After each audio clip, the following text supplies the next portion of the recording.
Yes, Yeah. yes. I have not quite figured that out. So I'm going to be I will look for comments and questions on my phone. Cool. I think we're live. Awesome. So great. I'm so glad you know what you're doing with Zoom. That was another thing that I lost with Be Live was the countdown. Yeah. And so, perfect. There we are. We are live. Wonderful. Welcome everyone. So glad you're here. We are live with business coach George Kayo. Welcome, welcome, welcome. Thank you. It's so great to be here. I'm looking forward to talking about how we can all be more joyfully productive every day. Yes, yes. I'm sure there are lots of people here that are very good at being productive, but I bet a lot of them, myself included, would definitely take more joy in the process. Yeah, a constant, process, right? It's not, it's so easy to just get things done. Yes. Oh, what am I doing? And then think we will be doing our, you know, enjoyment when we're not working. But anyway, there's a lot we can talk about. I'll let you ask any questions or start however you like. Yeah, yeah. So I was just checking my phone and making sure that we everything I will read comments. As everyone can tell, this is my first time going live with a guest with Zoom. To save money, I switched away from Be Live, and I know other members of the group also use platforms to go live on social media as well. So share your tips with me, please. So as I'm learning here. So because of that, I'm going to be looking for your questions and comments for George in on my phone. So put your comments below. And as he is sharing today, he will be sharing three tips for joyful productivity, as we've already shared. And I I have so many wonderful things I could say about George, but he said it would embarrass him if I made his intro too long. And we want to get off this call at so we can get back to our lives at 5:30 Central Standard Time. So I will keep the bio short, the intro short, but I will say that I discovered George's work about 4 years ago, and it was the first time that my fear of marketing was removed and that marketing became joyful for me. So he is an amazing business coach. He has such an impressive um, reputation and resume. So I encourage you to go over to georgekayo.com, check it out. There are books, courses, a YouTube channel of these beautiful walks. Your scenery on your walks it's just lovely in California. I don't know where in California are I'm you? in the Bay Area, San Francisco, actually. Yeah. San Francisco. Yes, your walks on YouTube when you walk and teach are so beautiful. Thank you. Thank you. I've been doing more and more just on Zoom. Mhm. And I try to still make it somewhat nice by having a virtual background on Zoom, which I just for fun, right? I can Yes. do it right now. This is the background that I've been playing with today. If you can see, is it coming through? Huh, that's really strange. The virtual background's not coming through right now. I think it might be because I'm not a host or something like that. It doesn't matter. Or I don't know. Maybe it's some kind of internet thing going on. No worries. No worries at all. We'll skip that and just imagine. They are. I have seen some of your newer, I should say that your newer YouTube videos Yes. are on Zoom, and the backgrounds are so fun. So Yeah, yeah. that is one I've noticed during COVID. A lot of Zoom meetings I've been a part of that is one small step some people are taking to add fun and joy to their productivity. But I'm Yes. sure Yes. that step doesn't compare to the three that you're going to be delivering to us tonight. So I'll Yeah. go ahead and give Yeah. you the proverbial microphone. Well, thank you. And please, jump in anytime. I really love conversation. So yeah, Meg, just anytime you want to kind of go in a different direction or share something from yours, from your own experience. So yeah, I prepared three thoughts briefly. First thought is that productivity, just to kind of define the idea, since this is the title of this, is about, people usually think it's getting things done. Oh, I've got a pile of work to do, and I want to just get that pile down as quickly as possible so I can get on with my life, enjoy the evening or enjoy the weekend or whatever. And so productivity tips usually are about, you've got to plan your time, and you've got to, prioritize and all that stuff. And those are all, it's kind of like joyful productivity is really starts on the foundation of good productivity. It's like, yes, of course, all those time management tips are useful. Otherwise, people, wouldn't be using them all the time. At the same time, it's like, yeah, but we live a life that is more than just about getting things done, right? We're especially those of us in your audience, Meg. It's like we're trying to live a life that is much more about our alignment with our spiritual growth, right? Like, and the way I think about it is every moment of every day is an opportunity to tune into that. And if we are just going through a whole 8-hour day, getting things done, focused on, finishing this project or finishing my emails or whatever, it's often removed from, wait, what's my life about? Oh, am I just finishing this document or emails? So here's my first tip. My first tip is that it is so my first tip is actually a practice that I do multiple times a day. And the practice only takes 30 seconds. And the acronym is easy to remember. It's GOD. Okay, so that's nice. Yes, super easy to remember. And G stands for gratitude for checking in. So, like I said, it is super easy to just go through the day essentially in a trance. I mean, if let's really think about this. Most of our day, we are in a trance. I mean, in fact, some of you watching right now, if you actually are captivated by what I'm saying in this video, you're technically in a trance, meaning you've lost your sense of self and you're just watching. Okay. So watching things is obviously, watching a movie, usually not me talking, but usually watching a show or a movie, it's easy to be in a trance when we're playing a video game or when we're, hanging out with a loved one. Easy to be in a trance, meaning we're not self-conscious. We don't have conscious choice. We're just going with the flow. But same thing when we're checking our email or when we're working on a document or whatever it is we do in our work, we get into a trance and we're just trying to solve problems or figure things out. So I try to literally check in with this GOD practice every 15 minutes during my working day, I should say. Not after 6, 7 p.m. is when I stop working. I take plenty of breaks throughout the day. That's my other tip I'll share later. But I stop my office hours at 7:30 technically, and then evening is dinner and Netflix or whatever we do. But during the working day, I find it really important to check in every 15 minutes. Now, of course, I'm not perfect, and sometimes 45 minutes go by, sometimes 2 hours go by. I go, wait, when was the last time I did my God practice, right?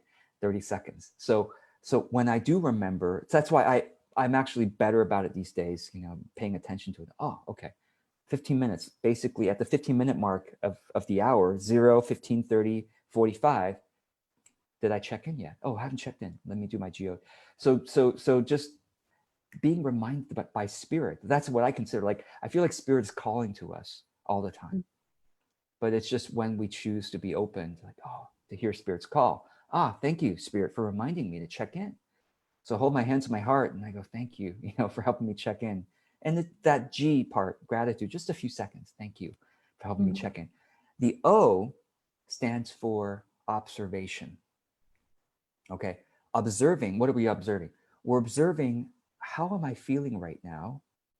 Okay. Am I feeling anxious? Am I feeling excited? Am I feeling scared? Am I feeling bored? How am I feeling right now? Just checking in. Okay. And then another observation is, what is the purpose of this hour? Okay. Am I trying to, send something to somebody? A lot of our work these days is knowledge work. I'm trying to send the document to somebody, or am I trying to solve this problem? Am I trying to That's a great way to describe it. Knowledge. Yeah. Knowledge work, right? Knowledge. Am I trying to do my bookkeeping? Whatever. What's the feeling and what's the task? That's what I'm observing right now.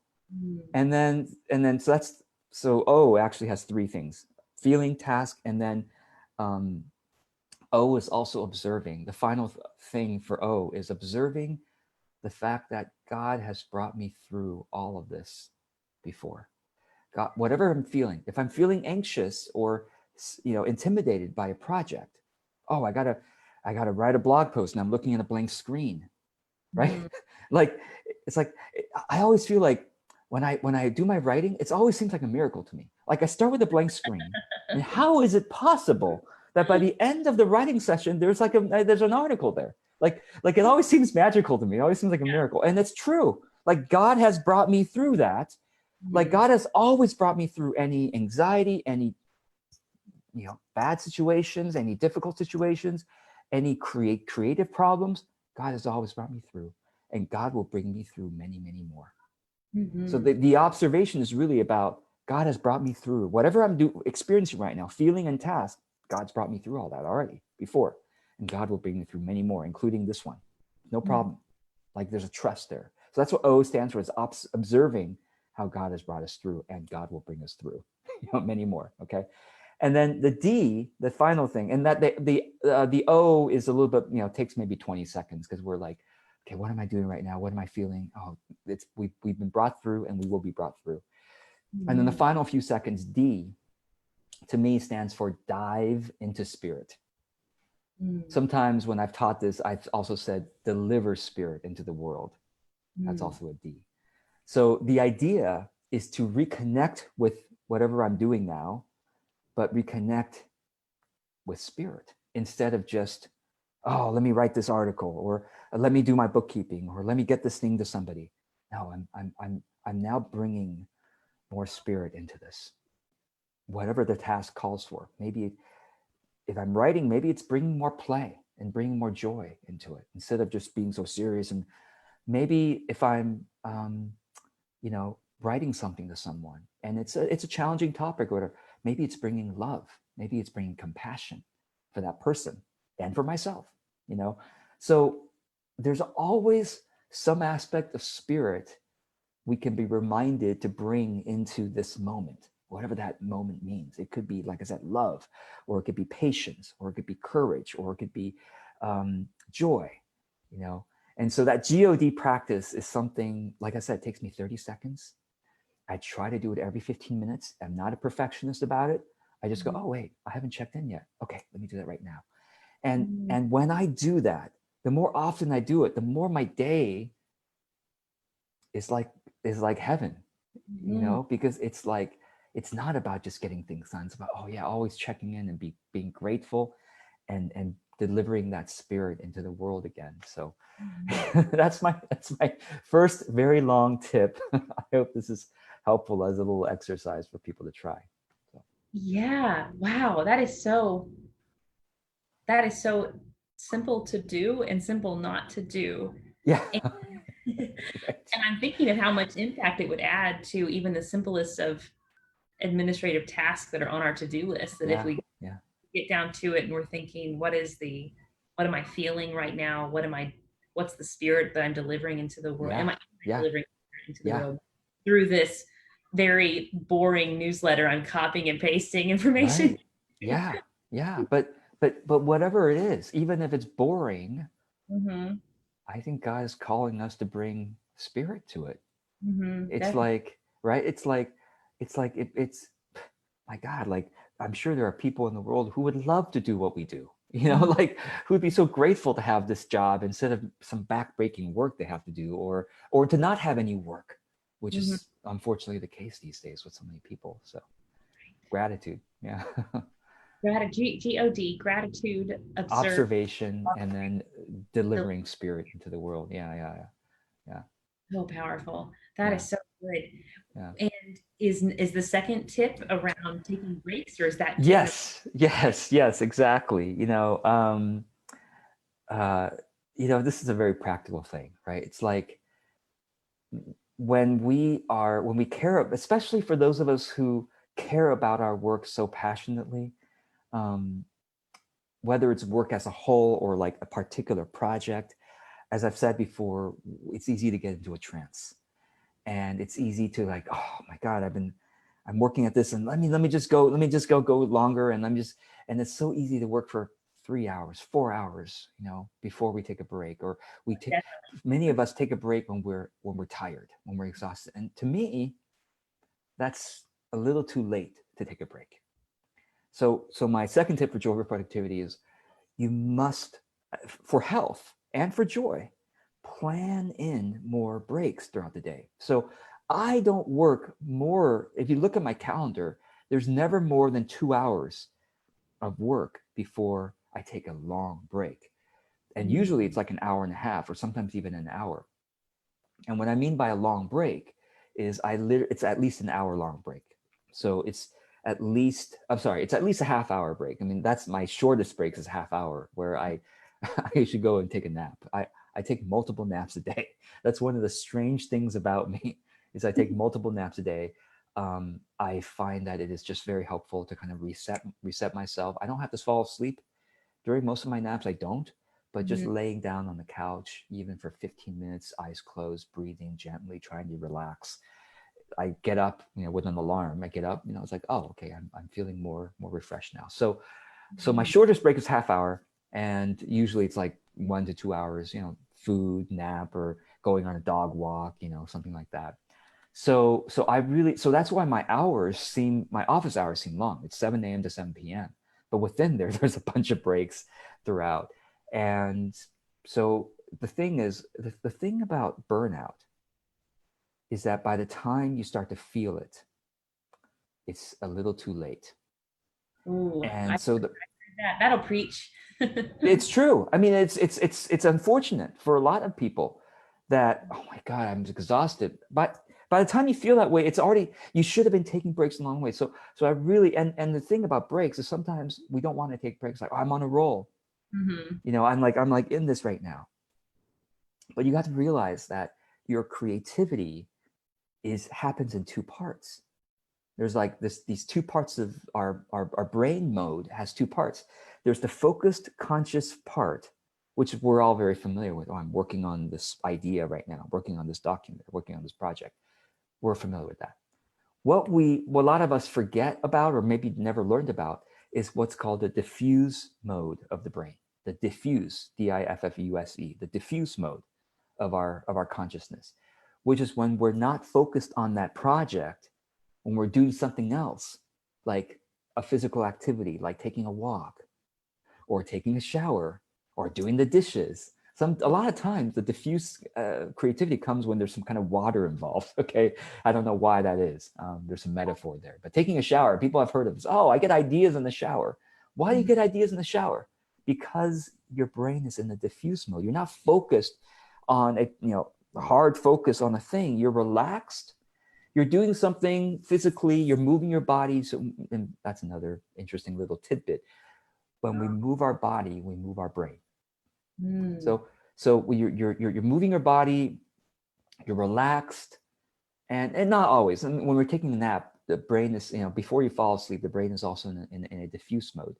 So essentially, you're not focused on something. You're relaxed, either moving or not moving, and your brain is actually working on some project that you were focused on during the day, some problem that you've been thinking about. So this is why breaks are important. Okay, you have to actually schedule and plan in the breaks, knowing that you need the diffuse mode of your.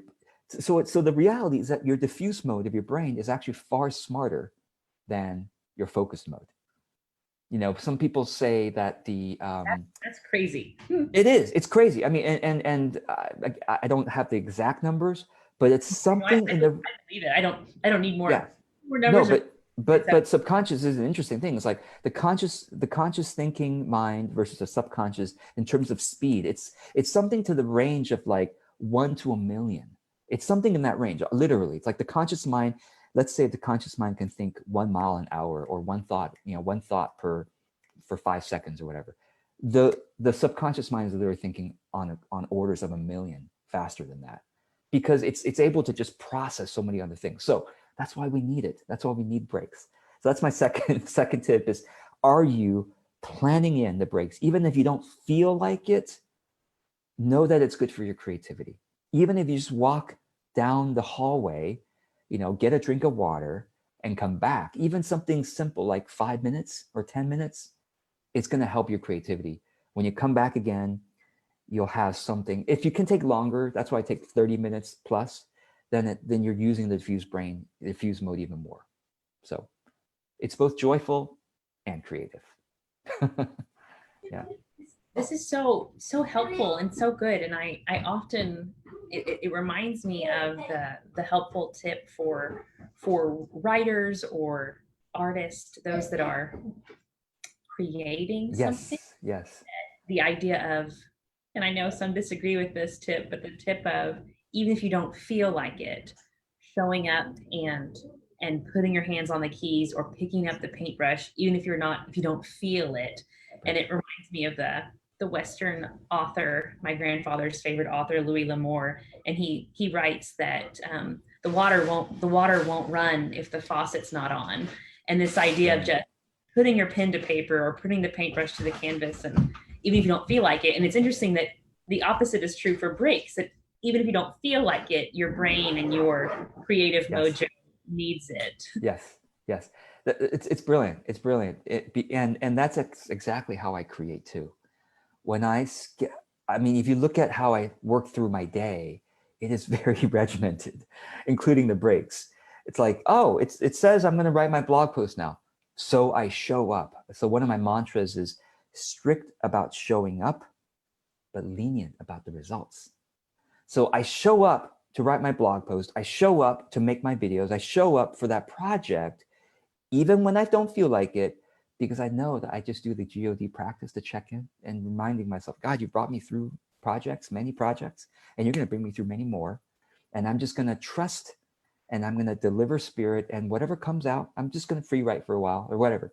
And then of course, when I take a break, come back, even if it's a few minutes, it's like there's more creativity. It's like we can't trust the whims of our emotions. It's like we can't trust that as much as we can trust that our creativity is far greater than we give it credit for if we put it to practice. So yeah. So my third tip, right?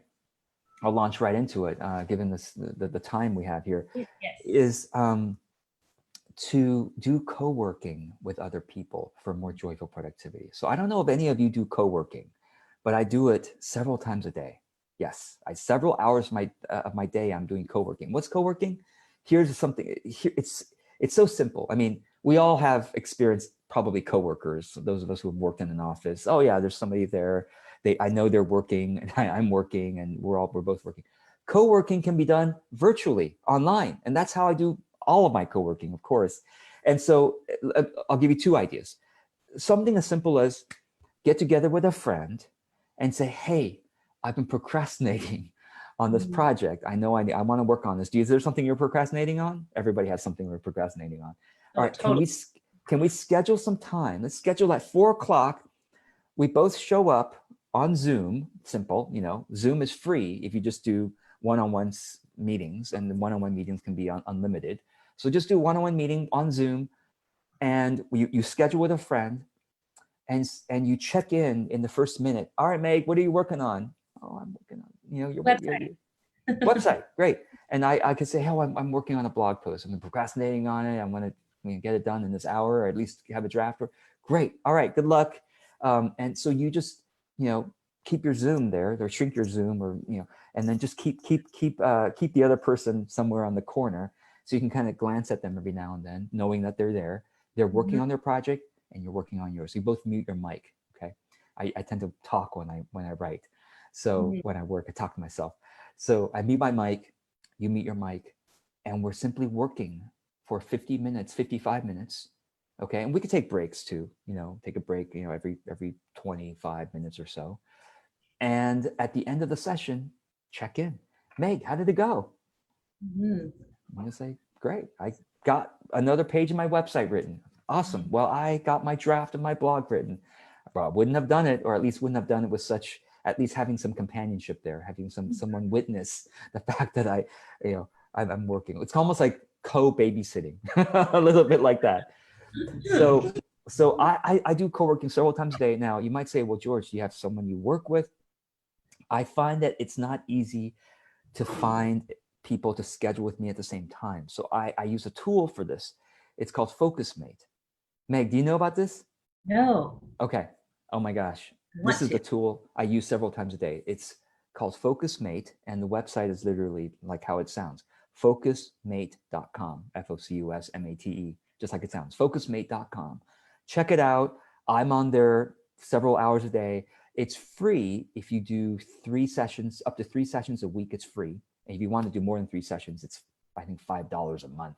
Something pretty affordable, and you can do unlimited sessions. So I usually do 3 sessions a day. So it's really great. I really love it. I get to work with people from all over the world. We're just checking in for like a minute or two in the beginning and a minute or two at the end. And anyway, so that makes my productivity more joyful, having somebody there instead of working in isolation. Yeah. Do you see their face, or is it Yeah, just? yeah. Everyone keeps their camera on. Both parties keep their camera on. Sometimes people join via a phone on their, FocusMate on the phone, so their phone is kind of on the side, so you kind of see the side of their face. Mhm. But either way, I usually just use my laptop and have my little video right there. So Oh, great. Focus mate. That sounds wonderful, regardless if you're an introvert or an extrovert. yeah, a lot of introverts use it. In fact, yeah, it's just one other person. Right, right. And Yeah. and you're not talking most of the time. You're working. So Yeah. Yes, yeah, yes, yes. So good. And in your opinion, is there a benefit to finding someone on Focus Mate that is in a different type of work than you are? Or would you recommend just finding people that are doing similar works or? well, actually, no, that's a great question. You can actually see the profiles of FocusMate users. Everybody can fill out their profile, what they're up to. I've worked with people who are practicing a musical instrument. Like the other day, someone was playing the bassoon, and that's great. That's what she needed to do. She practices while she's doing. And then at the end, it's like, hey, can you play something for me? And she played like a few notes. I'm like, that's beautiful. That's what a bassoon sounds like. Most of the time, most of the people are like students or like freelancers or whatever. I have a FocusMate group, which means if you join my FocusMate group, you'll be paired up with me and other people like me more often. So for those of you who are interested, try FocusMate first. If you actually like it, then I can invite you to join my group. There's no additional cost. You just get paired up with the likes of me more often. So And speaking of groups, you also have a Facebook group that I'm a part of, but I need to fill out my Google form that you sent me. I'm so sorry I haven't done that yet. But so your Facebook group is one way people can be connected with you. In our last minute, what are other ways that people can get more George content in their life? thanks. Thankfully you can Google my name.